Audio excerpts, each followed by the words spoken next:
সুপ্রিয় দর্শক মণ্ডলী এবং আমার দেশবাসী, আমি মুরাদ জামান ব্যাকবোনের স্টুডিও থেকে ব্যাকবোনের স্মার্টবোর্ড নিয়ে আপনাদের সামনে আবারও হাজির হয়েছি। এই মুহূর্তে আমরা সবাই ব্যথিত। বাংলাদেশ এখন বন্যার পানিতে ভাসছে। আমাদের নোয়াখালী, ফেনী এবং এই অঞ্চলের যারা আছে, কুমিল্লা সহ আরও বৃহত্তর অঞ্চল যেটা আছে, সবাই আমরা এখন ব্যথিত বিকজ অফ আনপ্রেডিক্টেবল একটা বন্যার মধ্যে আমরা ভাসছি। সো এই ধরনের বন্যা বা এই ধরনের যে বিষয়গুলো তৈরি হয়, কেন হয়, সেই বিষয়টি নিয়ে আজকে আপনাদের সামনে তুলে ধরবো ব্যাকবোন ইন্টারেক্টিভ স্মার্ট বোর্ডে। দেখেন, আমার পিছনে সবাই একটা জিনিস দেখতে পাচ্ছেন, সেটা হচ্ছে যে একটা ড্যাম। এই একটা ড্যাম আমাদের জন্য কতটা দুর্ভাগ্য বয়ে নিয়ে আসতে পারে, কতটা সৌভাগ্য বয়ে নিয়ে আসতে পারে। এই ড্যাম থেকে কিন্তু এটা হচ্ছে হাইড্রোলিক পাওয়ার প্ল্যান্ট, যেটা আমরা হোবার ড্যাম বলে থাকি। তো এই ধরনের ড্যামে যেটা হয়, এই ড্যামগুলোতে যেটা হয় যে প্রচুর বিদ্যুৎ উৎপন্ন হয়।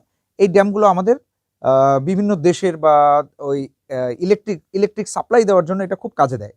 কিন্তু আমাদের এই ড্যামটাই কিছু কিছু সময় আমাদের জন্য অনেক দুর্ভাগ্য বয়ে নিয়ে আসে। কারণ হচ্ছে এই ড্যামটা কিন্তু পানি নিয়ন্ত্রণ করে।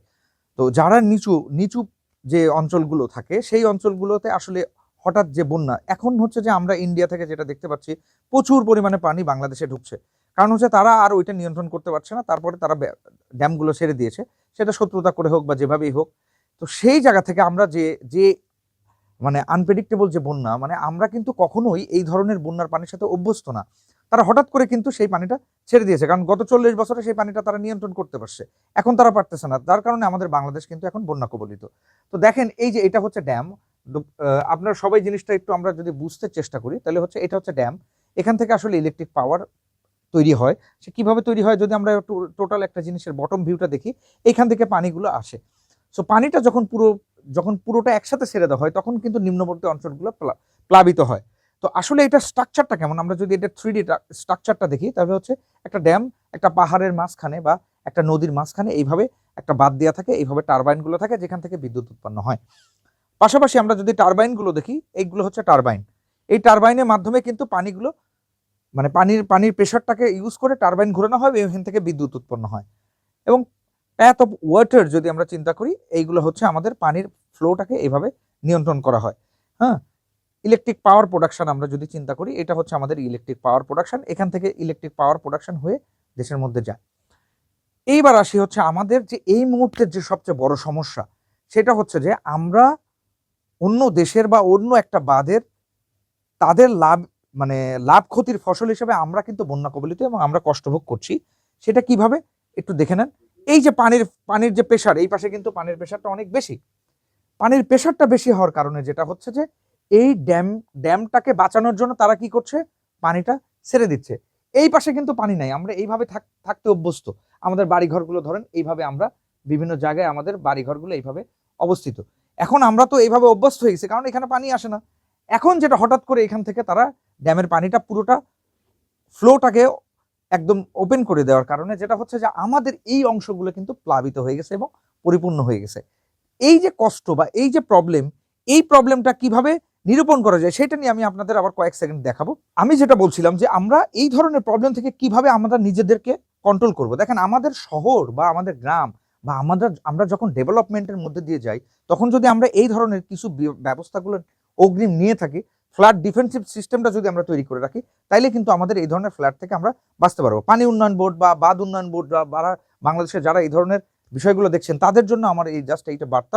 তারা হচ্ছে যদি এইরকম একটা ম্যাপ তৈরি করে রাখেন বা এই ধরনের সিস্টেমটা তৈরি করে ডেভেলপ করে রাখেন, তাহলে কিন্তু এই ধরনের হঠাৎ পানিটা আসলেও কিন্তু আমাদের এইভাবে আমরা কন্ট্রোল করতে পারবো। যেমন হচ্ছে প্রথম যে বিষয়টা হচ্ছে ইমার্জেন্সি রিজার্ভার সিস্টেম।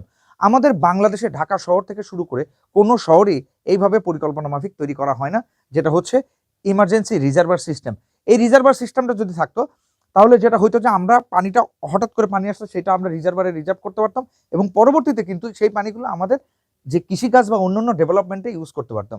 যেমন বাংলাদেশের ঢাকা শহরে প্রতি ইয়ার আমাদের কিন্তু 2 থেকে 2.5 মিটার করে পানির স্তর নিচে নেমে যাচ্ছে, ডিউ টু আমাদের পানি না আসার কারণে।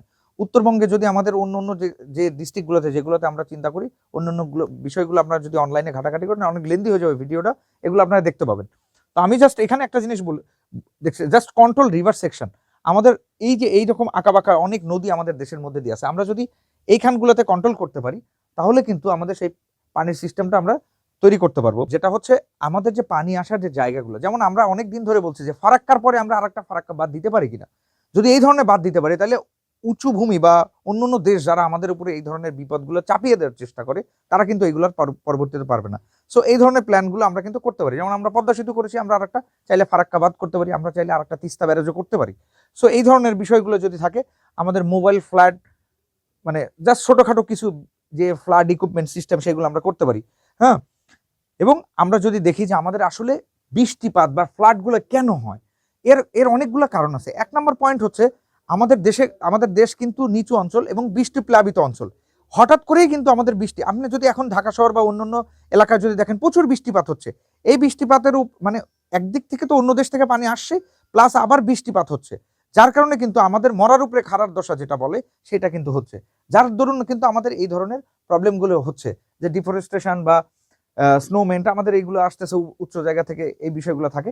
এবং হচ্ছে ফ্লাডের যে বিষয়টা, ফ্লাড কিভাবে হয় আপনারা এখান থেকে দেখতে পাচ্ছেন যে নদী নালাগুলো হঠাৎ করে আমাদের প্লাবিত হচ্ছে। সো এই ধরনের ভিডিওগুলো বা এই ধরনের কন্টেন্টগুলো আমাদের কিন্তু ব্যাকবোন স্মার্ট বোর্ড দিয়ে করা। তো যারা এই ধরনের ডিপার্টমেন্টের সাথে আছেন তারা আমাদের এই স্মার্ট বোর্ডে ইউজ করতে পারেন, বা তাদের সচেতনতা বা সবকিছু মিলেই আমাদের এই ভিডিওটা। তো সবাই আমাদের শোরুমে এসে আমাদের এই প্রোডাক্টগুলো বা আমাদের এই ধরনের ফ্যাসিলিটিস বা এই ধরনের অসংখ্য কন্টেন্ট আছে, এগুলো দেখতে পারবেন। তো সবাইকে অসংখ্য ধন্যবাদ দেখে আমাদের ভিডিওটা লাইক শেয়ার কমেন্ট দিয়ে সাথে থাকার জন্য সবাইকে অসংখ্য ধন্যবাদ দিয়ে শেষ করছি। আল্লাহ হাফেজ।